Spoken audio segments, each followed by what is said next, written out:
Welcome to yet another chat with a 30-day Comprehensible Input Challenge Champion. A bit of a mouthful. Today, I'm going to start with this thought.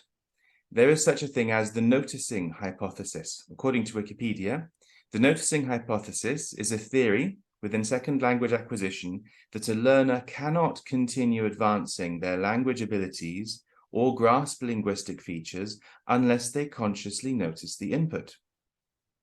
So this feels right to a lot of people, and I can understand why. But as formulated there, at least in that version, my thesis is that no, you start to notice things in the input because you've acquired them. But of course, we can talk about this until the cows come home. What I've done is I've put together 30 little stories, which are 20 minutes each. So that's a total of 10 hours. And it's comprehensible input because you can follow along with the story thanks to the pictures and the gestures and the funny noises and things. And it's in a tiny language called Toki Pona, which only has 120 words. So within that space of just 10 hours, you can feel how your subconscious mind actually does the heavy lifting for you. So I've been throwing it out there for people to take the 30-day challenge. And I've been chatting with champions, and one of them is Seth. Hello, Seth. Thanks for joining me. Of course. It's nice to be here. Thank you for sitting through all 10 hours. Yeah, of course. I enjoyed it, and I was laughing a lot of times along with you in the stories and enjoying myself. All right, then. Fair enough. Well, I'm glad it wasn't an unpleasant experience, at least. Yeah, not at all. Good. Well, before we get started with seeing how much Toki Pona you've acquired, let's just get to know you a little bit with respect to languages. What's your background with languages? Do you speak languages? Have you learned other languages in the past? Yeah. So I grew up in India. I'm from the States originally. And so I kind of acquired some Hindi here and there just by hanging out with friends, watching cartoons, things like that. My Hindi is still not great. It's like, I'd say intermediate. I'm like conversational. My grammar is not great, but I don't worry about it. And I've always wanted to learn a lot of languages. So ever since I was like a teenager, I tried to learn some Japanese. I think I tried something else. I don't remember what, maybe Spanish or something. Nothing really ever clicked until eventually I heard about comprehensible input and Stephen Krashen and Stephen Kaufman, who's another linguist guy. And I discovered Link and I discovered Esperanto, which is like a made up language. If people don't know about it, it's a constructed language similar to Toki Pona, except way more words. And I thought, if this thing's really, really works, I wanted to see one, if comprehensible input could work, and two, if Esperanto could work. So I thought, what the heck, I'll try to learn Esperanto. And so, a couple of years later, I learned Esperanto to, I'd say, once again, like an intermediate level. And so I speak some Hindi, Esperanto, and of course, English is my native language. Okay. So that site you mentioned, Link, that's LINGQ, isn't it? Mm. Yes. I think so. Yeah, something like that. Yeah. Nice. Okay. So of course, if you already know Esperanto, then that's kind of next door to Toki Pona, as you say. What was it that convinced you to take the challenge? I don't remember what it was, but I just go through a lot of random phases in my life where I just get interested in something random. And I remembered like years back when I heard about Esperanto, I of course also heard about Toki Pona. And I looked into it for a couple of days. I tried words and stuff, and then I just kind of forgot about it. And so I remembered it like about a month ago. And so I looked up Toki Pona. I got it on the Anki, like the Anki deck for the words. And I just started going through them for like 1 or 2 days. And after a couple hours, like I learned all the words. And then I thought, wow, this is really fun. And I thought, I wonder if there are any other resources. I stumbled onto your Reddit post and I thought, wow, this is great. This would be like the perfect thing for me to just acquire some Toki Pona. Like it's a lot of fun. So yeah, I just thought it'd be fun. Oh, thanks. And of course, I love the kind of the ethos behind it, which is kind of showing how comprehensible input works. So I thought I'd love to be a part of that. Yeah, nice. Well, thanks for taking part. Hmm. Okay, so before we actually talk some Toki Pona, I would like to just establish where you are related to the baseline experiment. So the Yeah, baseline for sure. experiment is that somebody who hasn't heard of Toki Pona, knows nothing about Toki Pona, just Hmm. watches the videos, one a day for 30 days, Yeah. doesn't look anything up during those 30 days. And then the Hmm. first thing we do after that is have a conversation. So that's the baseline experiment, really. Yeah. Um, Yeah. so what I'd like to see is just the extent of your deviation from that, just for it to be Yeah. data, if you see what I mean. Not that it's a problem. So 100%. Yeah. before you watch the first video, Yeah. where were you at in Toki Pona? Yeah. I wish I could go back and take back the learning that I did before the videos. If I just found the videos first, I would have just done them. But I went through, I'd say maybe 3 to 5 hours of Toki Pona. I think you had Chris on here a while back, and he said he did about 15 hours total. I think Yeah. I would also be in that same bucket because I did maybe 3 hours to go through the Anki deck, like for 1 or 2 days, and I Mhm. learned all the words. Like I memorized what the base one or two meanings were, and Okay. then I tried to use it some for like 1 or 2 hours, so maybe a Okay. total of 5 hours, and I still wasn't like doing anything with it. I was just kind of messing around. All right. Okay. Did you study the grammar? No, I didn't study the grammar. I did look at the grammar like maybe like 4 years ago, maybe longer. Yeah, like 4 or 5 years ago, I looked at the grammar briefly, but I couldn't remember anything other than subject, Lee, predicate. That's all I Got could it. remember. Okay. So All right. I didn't really, yeah, I couldn't remember anything from the grammar. Okay. All right. And then Yeah. you watched one a day in over the past 30 Yep. days, more or less? That was the other deviation. We talked about this briefly, but I really wanted to do that, but I kind of so maybe it's an interesting case study for your experiment, but I kind of just watched them completely randomly over the month. So some days I would like binge watch, like 5 or 6 or 7 of them, which I know you recommended not to do. And then I would go like 4 or 5 days without watching them. I apologize, it's just who I am, but that's how I Okay. ended up doing it. Yeah, but it was pretty much 1 month, all 30 videos, um, kind of randomly interspersed, like bursts. Yeah. Okay. All right. So, good. So, before you started the experiment, how would you rate your level in Toki Pona? Let me put it like that. I mean, I suppose Yeah, you had the basic grammar, very, very basic, yeah, you only like the copula really.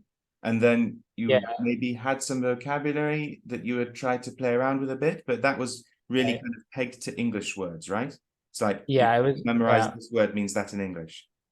yeah. I never really had a conversation with it or was able to read anything that I really understood. Like I looked at the Discord server, Right. the Toki Discord, and I tried to read some sentences and stuff, and I was like, what is this saying?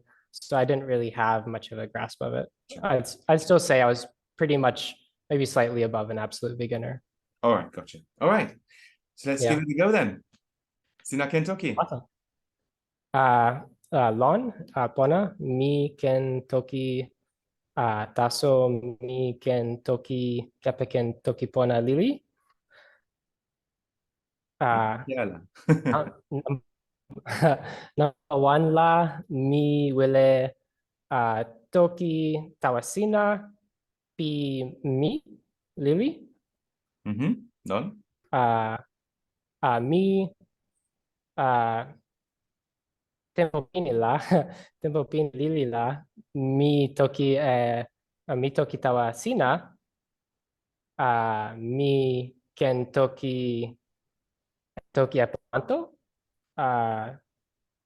mi wile sona en ni sina ken toki ala toki apalanto. Mm.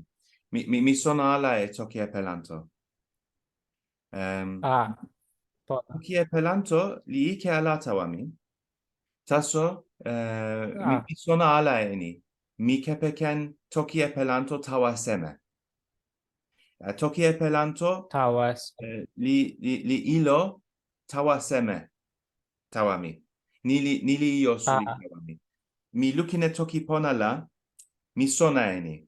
Mi ken kepeken. Toki pona tawani taso. Toki epelanto la.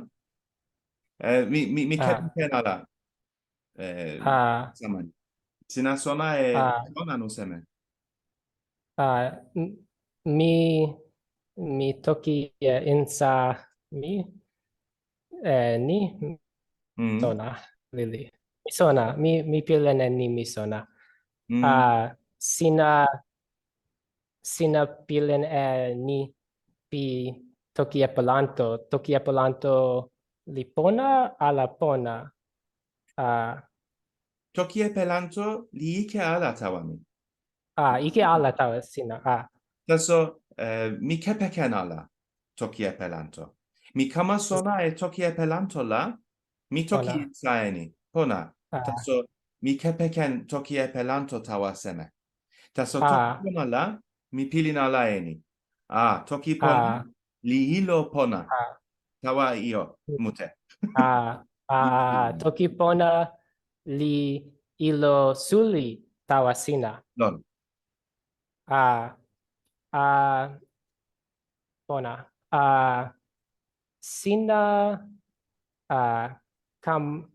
sina kama sona lon sime pi toki pona. Tenpo pinisuli la. Mi kute e toki pona. Mi lukin e lipu pi toki pona. Lon Ah, ilo sona. ah, Taso, tenpo kolona la. ah. Yo e tenpo mute. Mi kepeken toki pona. Lon Hmm, tenpo mute. Pini la. hmm. Mi pali e sitelen tawa ni. Mi pali e sitelen tawa pi nimini. O pili na toki pona. Ah, ah, pini tempo pini la tempo weka la sina pali sitelen lili pi toki pona. Um, Sina ala, sona ala. Mi pali alemi pi toki pona. Li lon tenpo ah kolona. Tenpo ah kolona la. yeah. Sina sona ala sona tenpo pi yaki kolona. Sona Sina mi sona. sona Mi open e pali mi pi toki pona lon tenpo kolona. ah tempo weka la mi lukin eh ah sitelen sina mi lukin sitelen lili. Sa yo sitelen lili uh, kepeken tokipona. Nili ken. Nili ken. Mi sona. Ah, ah, So tenpo pili ah, pi tenpo kolona la. Mi ah, mi sona lili e toki pona. Mi kepeken lili ah, toki pona. ah. Sina sina yo sitelen lili lon makasi. Nili lon tenpo kolona. Pona. Ah, So oh. that's good. We're just going to keep talking all day if we keep doing this. Okay. Okay, so that was very good. So what was that about? So we were talking about your view or experience with Esperanto. I wanted to say Toki Apolanto, but no, Esperanto. um, and I guess maybe I misunderstood a little bit, but I think I was trying to say it's hard when I think about what I want to try to say versus what I can say. Right. I think I was trying to say that you had some small videos that I think I saw on your YouTube Yeah, channel, that's right. Yeah, which that's are right. using Toki Pona. Okay, you did understand that? I Okay. did. Okay. But what I was we were talking more about when. So it's like you were asking Oh, yeah. when I found out about Mm. Toki Pona, and I'm saying it's a long time ago. Oh, But yeah. period when I really got involved with Toki Pona, which was Oh, okay. When during coronavirus, during exactly. Corona. Yeah. Yeah. Okay. Yeah. Cool. Okay. that was successful communication. So Yeah. yeah. So what I would like to just mention here is that it is clear to me that the knowledge you had about Toki Pona before you started watching the videos did help you. Oh, I'm yeah, not going to I deny think that so. they helped you. Yeah. However, this is where this experiment falls short of being a true test of ALG, or automatic language growth, as Yeah. proposed by J. Marvin Brown. Because what we're saying with J. Marvin Brown and that side of things is if you go the pure comprehensible input route, then basically it's like building a pyramid. And in the beginning, you're not getting very high because you're spending lots of time building a solid base. And then you start to get some altitude when you've gathered lots of data and acquired a lot of different things. And then that's the end of the silent period, and that's when output starts. And the problem here is that when people do only the videos, I am forcing them to do output before it comes naturally to them. So this experiment that I'm doing here, the point is really just to kind of point out that actually comprehensible input, even when you don't know what the individual words are doing, if you can follow along, your brain knows how to use that data. And I'm just trying to demonstrate that fact to people.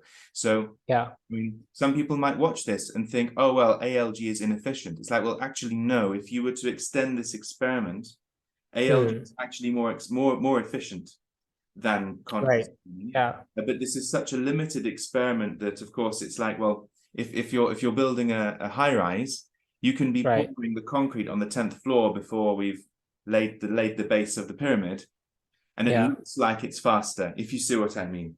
So I just do. want to point that out to listeners and viewers. But I still think it's interesting to talk about how you feel the process went for you. You know, did you feel the need to analyze grammatical particles? Because actually the way you speak is very good, actually. You're misusing P. Oh, okay. Yeah, but see, P is late acquired anyway. I'm convinced of it because P is a bit of an oddball in Toki Pona. Otherwise, you're quite grammatical, which contrasts with what you said before, which is that you'd memorize the individual words with reference to English. You knew the copula of Toki Pona. You didn't know anything else really. But you're using vocabulary items correctly to refer to the meanings that you want, and your grammar is also quite good. So what was the experience like for you in that development? I mean, were you consciously noticing things, or how did it go for you? And I mean, I have an open mind here as well, so please just tell me what it was really like for you and what your experience was. For sure. Yeah. Well, I tried my best whenever, like, sometimes I would notice myself trying to like translate words into English because I remembered some of the translations, or I would encounter a word and I couldn't remember what it was and I would try to translate it. But I tried to just block that out and just focus on the story and like the gist of what you were saying, and tried my best to not focus on exactly what it was that you were saying. But in my experience, and I obviously don't know and much about this stuff, but in my experience, it felt like maybe because Toki Pona is such a small language, it was feasible for me to like memorize those meanings, which of course isn't like the English translations at least. And I think that kind of helped make it more comprehensible for me a little Yes, bit. I'd agree. Yeah. Because when I watched the first one, a lot of people, it seemed like they said they were kind of lost, but I felt like I could just follow along with everything. It felt like to me like I could follow along with everything. Versus like, you know, if you tried doing that with the natural language, like you can't memorize like, I mean you could, but it would just be so tedious and boring to memorize like 1,000 words and then watch, you know, a comprehensible input course. Yeah.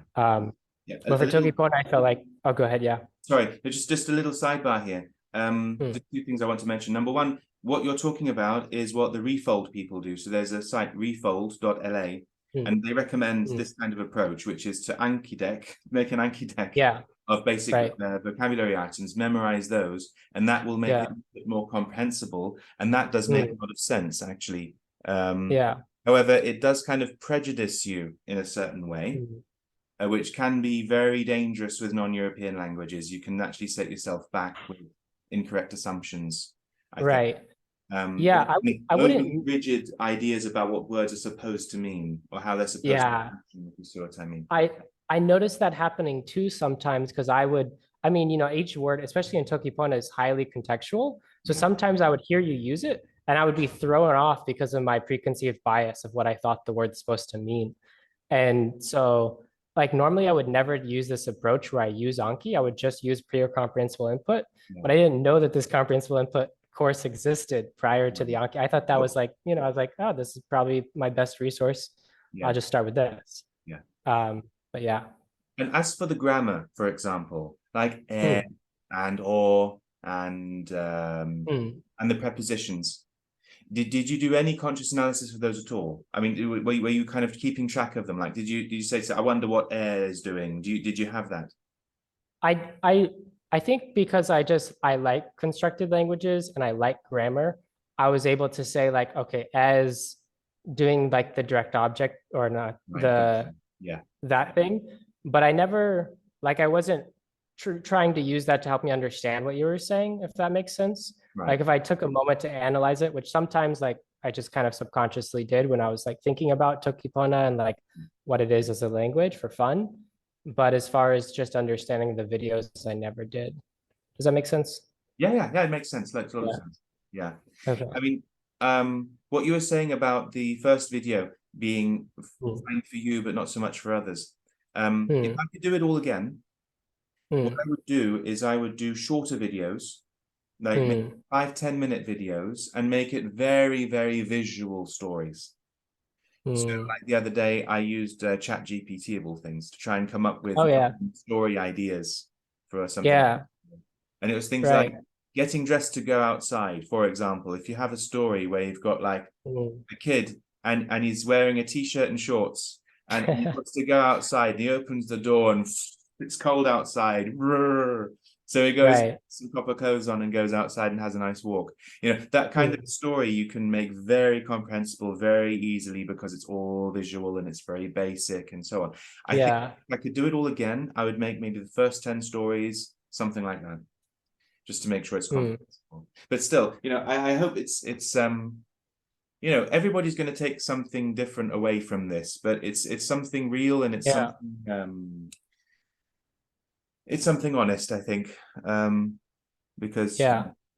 yeah, I want to try to get as many people as I can to go through the course just so they can see like the power of comprehensible input because there's so many old like ideas about language learning and people are attached to those so much. I agree. And the thing with using a pure comprehensible input approach is that it's a leap of faith, really. It's like I'm trying it with Russian right now. I mean, it's on hold now, but I've got up to about 40 hours of CI with Russian. I have not studied it at all. Oh, Um, nice. but I realize it's working. It's quite fascinating to feel it working in your mind. Mm, But if you yeah. haven't experienced it personally, and especially for a native English speaker, it's a leap of faith to sit through hours and hours and hours. And it's like, well, I can work Yeah. out what's going on, but nothing's happening yet. It's like, well, it's not Mm, supposed to. You're still building the base of the pyramid. Just give it time. yeah. Yeah, it's difficult to hold your nerve with that. Right. Like somebody the other day, they're doing it, but they're saying it's painful not to understand. And what they Yeah. mean is it's painful to not understand each individual word because you feel this urge that if Yeah. I don't understand each word, it's never going to go in. And that's kind of Right. back to the noticing hypothesis. Yeah. And people feel like they're like missing stuff too, like with the story or something. But like Mm, it doesn't matter. Like there's so many stories and movies and TV shows. Like yeah, you'll get to watch another story one day and eventually you'll understand the whole thing. But for now, this is just where you're at. yeah. Okay. So Yeah. to wrap up, final question. Um, Hmm. how would you say pilin Toki Pona has changed your life? I mean, it's a big, I mean, I don't know, it's kind of exaggerating, but what has it changed for you? Has it changed anything Um, for you in the way you'll approach learning languages or teaching languages? yeah, it's changed. I think it's changed a lot for me because I always saw, like, I knew what comprehensible input was. Like, I heard the theory by Krashen. I was like, okay, what is that? Like, how do I get that? Like, I've never gone through, except with Esperanto, like, I found some resources, but most of the time, like, I didn't know how to find resources in that. So I think for me, it's changed that I want to try to better create more resources for languages that don't have that. Like Hindi is a language that I said I'm kind of intermediate in, and I want to help other people learn it. But there's really there's no comprehensible input for absolute beginners. So yeah, I guess I would love to try to help promote that to happen more. And that's also what I am hoping to do with this, because if people understand that this is needed, that will create demand, and that will create a market, and then it will actually be a more feasible business model to do comprehensible videos like this for the hundreds of hours that are needed. Yeah, it's right. People don't realize it needs hundreds of hours. But yeah, thank you for doing this. Oh, Joel. well, thank you for doing it. Okay, so if Yeah. you're listening or watching this and you want to check it out, just go to YouTube and search for the abbreviation OPETP, which stands for Pilin Toki Pona, which is what the course is called. And if you'd like to take the challenge yourself, then here's the address. It's bit.ly/30DCIC, standing for 30-Day Comprehensible Input Challenge. So there you go. Pona tawasina, Yansio. Pona tawasina.